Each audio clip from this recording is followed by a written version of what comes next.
కృష్ణా జిల్లా పర్యటనలో సీఎం నారా చంద్రబాబు నాయుడు ఆసక్తికర వ్యాఖ్యలు చేశారు. సెంటు భూమి కబ్జా చేసినా తాట తీస్తామని హెచ్చరించారు. ఇతరుల భూములు కబ్జా చేయకుండా కొత్త చట్టం తెచ్చామని, భూ కబ్జాలు, మోసాలు, బెదిరింపులు చేస్తే కఠిన శిక్షలు ఉంటాయని స్పష్టం చేశారు.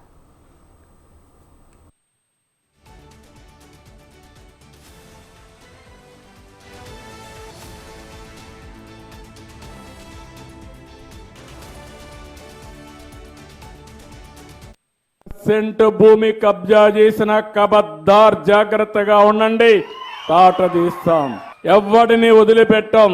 ఈ రాష్ట్రంలో ఇలాంటి దుర్మార్గులంతా ఎట్టి పరిస్థితుల్లో కూడా సర్వే కావడానికి వీలు లేదని చెప్పి కూడా నేను మీకు తెలియజేస్తున్నా.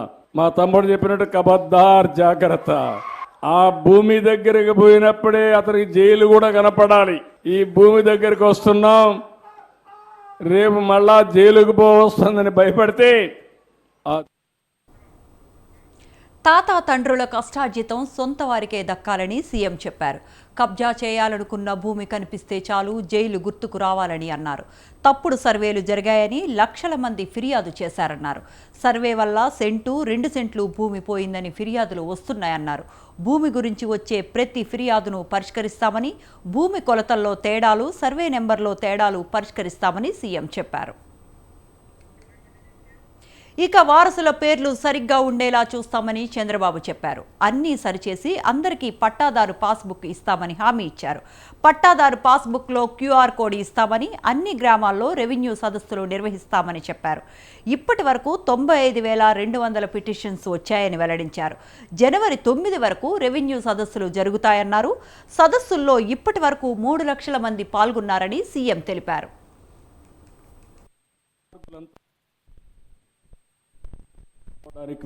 నేను ప్రధానంగా ఫోకస్ చేయవలసిన ఏకైక సమస్య మీ భూమి మీకు ఇప్పించే బాధ్యత తీసుకోవాలని అక్కడి నుంచి పట్టుదలగా ముందుకు పోయాం. భూమి అనేది మీ యొక్క భవిష్యత్తుకు సంబంధించిన విషయం.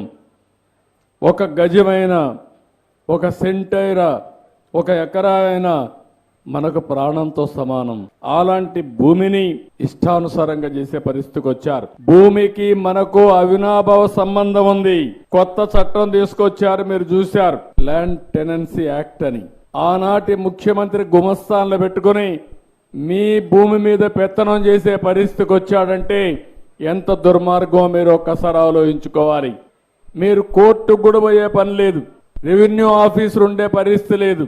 కంప్యూటర్లో పెట్టుకుని మనల్ని ఆడిస్తే, రికార్డులు మారిస్తే, మన భూమి మనకు వచ్చే దిక్కు లేకుండా చేస్తే నేను ఒకటే ఆలోచించాను, ఈ చట్టాన్ని ఎట్టి పరిస్థితిలో ఉండకూడదని చెప్పిన మాట ప్రకారం మొదటి కేబినెట్లో పెట్టి ఆ చట్టాన్ని రద్దు చేసింది మీ ప్రభుత్వం అని చెప్పి కూడా నేను మీకు తెలియజేస్తున్నా. నేను చిన్న పొరపాట్లు కూడా సవరించి లోపాలు లేని వ్యవస్థను రూపొందించేందుకు తాను ప్రయత్నిస్తున్నానని చంద్రబాబు అధికారులకు తెలిపారు. ఇవాళ చెప్పి వచ్చానని, త్వరలో ఆకస్మిక తనిఖీలు చేపడతామని సీఎం వెల్లడించారు. భవిష్యత్తులో ధాన్యం సేకరణ ఎక్కడ జరుగుతుందో చూసి అక్కడికి వెళ్లిపోతానన్నారు.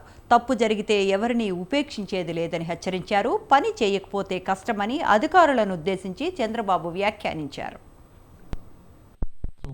ఉపయోగించదగ్గుతుంది. రెండోది, మనకు చాలా ఖర్చులు తగ్గే పరిస్థితి వస్తాయి. అదే మరి ఎరువులు కూడా ఈరోజు డ్రోన్స్ ద్వారా స్ప్రే చేసే పరిస్థితికి వచ్చాం.